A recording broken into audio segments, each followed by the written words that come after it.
안녕하세요. 알파균 온라인 경제 기사의 달인입니다. 유니콘 되겠다. 최고 어묵 회사 비결은 무엇입니까? 라는 소식 조회수 하나고요. 2,500억 부채 감당하겠나? 새 주인 찾은 이스타 향한 우려 1개 조회수 있었습니다. 일단 전체적으로 쫙 보고요. 어떤 것들 위주로 할지 좀 생각을 하면서 진행을 해볼게요. 신세계 단독으로 이베이 인수한다. 네이버는 빠진다. 나왔어요. 조회수 하나였고요. 박기태 방크 단장, 정부도 못 막은 중국, 일본 역사 왜곡, 15만 회원이 700여 건 바로잡았죠. 조회수 한 건 나왔고요. 금호석화, MB라텍스 글로벌 1위 굳힌다. 2,600억 생산에 생산 능력 2배 확대한다는 소식. 조회수 한 건 나왔어요. 회사들이 증설을 하게 되면 앞으로 매출이 또 기대되기도 하죠. 앉아서 이자로 먹고 사는 투자 강국 일본, 우리도 할 수 있다. 조회수 2건 나왔습니다. 좀 관심이 높았네요. 예, 이 부분은 그때 올렸던 것 같아가지고 따로 올리진 않았습니다. 네. 그걸 빼먹고 안 올렸군요. 한꺼번에 올려야겠네요. 자, 그러면 여기부터 한번 시작을 해 볼게요. 예, 아마 금호석화 소식이죠. 금호석화가 이제 증설을 하는데요. 네, 이 표가 원래 나와 있었거든요. 표를 발견하지 못했네요. 일단은 뭐 이런 내용인데, 의료용 장갑에 주로 쓰이는 MB 라텍스는 최근 들어 산업용과 조리용으로 사용처가 확대되고 있다. 특히 거대 시장인 중국에서 MB 라텍스 소재 위생 장갑이 필수 용품으로 인식되기 시작하면서 수요가 늘고 있다. 올 1분기 금호석화가 지난 1970년 창사 이래 최대 실적을 거둔 배경에도 MB 라텍스가 있다.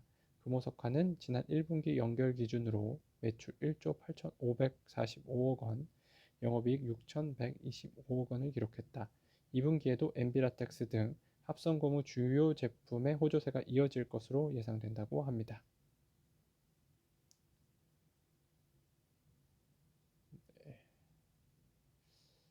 다음 소식이죠. 박기태 방크 단장이죠. 네. 그가 4학년 때 만든 세계 대학생 펜팔 사이트 방크가 새로 태어난 배경입니다. 20년이 흘러 방크 Voluntary Agency Network of Korea는 민간 공공 외교를 수행하는 사이버 민간 외교 사절단으로서 외교부 등 우리 정부도 제대로 해내지 못하는 일을 하고 있다. 현재 회원은 외국인 3만 5천여 명을 포함해 15만 명 가까이 된다. 이 중 한 달씩 활동하는 한국 홍보대사와 사이버 외교관이 5만여 명이다. K-팝, 드라마, 영화 등 한류 열풍에 힘입어서다. 청소년과 청년이 주력이지만 유치원생과 회사원, 할머니, 할아버지까지 참여 폭이 넓다. 박 단장은 대학 시절 취업에 도움이 될까 싶어 방크 사이트를 열었으나 자연스레 일본과 중국의 역사, 문화 왜곡을 바로잡는 민간 외교 사절단이 됐다며, 방크를 해외 펜팔과 국제 교류로 시작했기에 민족주의가 국수주의로 치닫거나 세계주의가 서양화로 매몰되지 않았다. 민족을 가슴에 품고 지구촌을 향한 열린 마음으로 나아가게 됐다고 힘줘 말했고요. 이 자리에서 박 단장은 미국 중앙정보국 CIA에서 20여 년 전에 펴낸 월드 팩트북부터 보여줬습니다. 다른 나라 정부와 공공기관, 교과서에 지대한 영향을 미치기 때문인데요. 그런데 일본과 달리 한국은 바다도 아주 작게 만들고 독도를 다케시마 분쟁 지역이라고 표기하는가 하면 동해는 일본해라고 썼습니다. 방크가 계속 수정을 요청해도 CIA는 요지부동이다. 그 결과 최근 방크가 교과서를 만드는 세계 주요 출판사 40곳과 세계 웹사이트를 분석하니 CIA의 논리에 따라 일본 편을 드는 곳이 대부분이었죠. 상당수 교과서도 중국의 논리에 따라 만리장성을 평양이나 압록강까지 그어놓았습니다.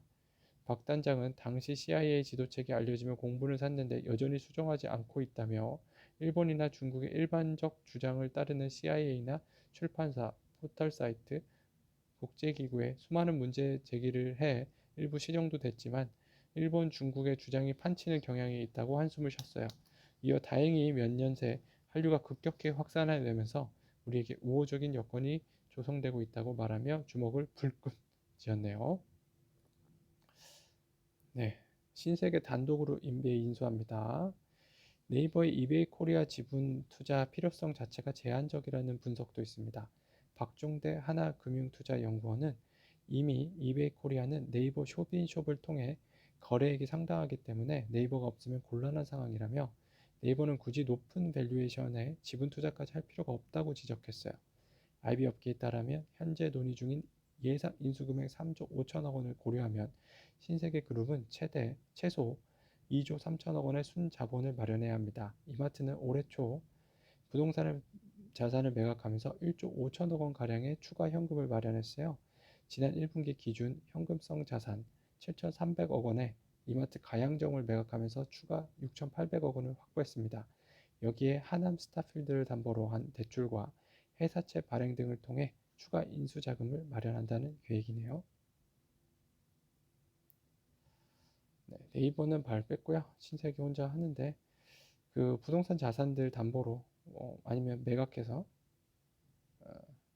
그러니까는 꼭 땅을 매각한다고 이마트를 매각하는 건 아니군요. 이마트는 있지만 땅 주인은 다른 리치로 해가지고 자금을 조달할 수도 있겠죠. 2,500억, 500억 부채 감당하겠나? 새 주인 찾은 이스타 향한 우려가 있습니다. LCC 업계에서는 성정의 이스타 항공을 불안한 시선으로 바라보고 있습니다. 수백억 원에 불과한 성정 매출 규모를 감안할 때 2,500원의 부채를 보유한 이스타 항공을 무리하게 인수하는 것 아니냐는 우려인데요.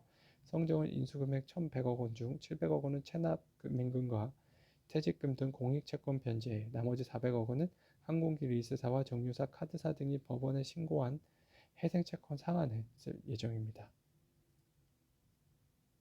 유니콘 되겠다. 어묵회사. 비결은 뭘까요? 자회사를 소개해 볼게요. 이게 부산 어묵이에요. 네. 네, 최고 어묵회사죠. 지금은 삼진 어묵이네요. 삼진 어묵. 부산에 있는 어묵회사죠. 주요 자회사로 어메이징 팩토리를 두고 있습니다. 어묵을 ODM, OEM 형태로 제조하고 있는데 어묵에 패션을 입히다가 슬로건입니다. 10에서 30대 젊은 세대를 타깃으로 삼았는데요. 여기 있는 공장은 효율성보다는 다양성을 추구합니다. 다양한 수요를 맞출 수 있는 공장을 만들었죠. 공장 효율성이 떨어지면 제품 가격이 올라가지 않느냐는 우려도 나옵니다.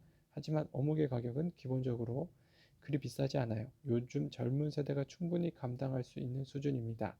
원가가 약간 높아지더라도 다양한 가치를 만들 수 있는 상품을 제공하자는 생각이죠. 네, 오늘 알파벳의 경제 뉴스 여기까지 해드릴게요. 감사합니다.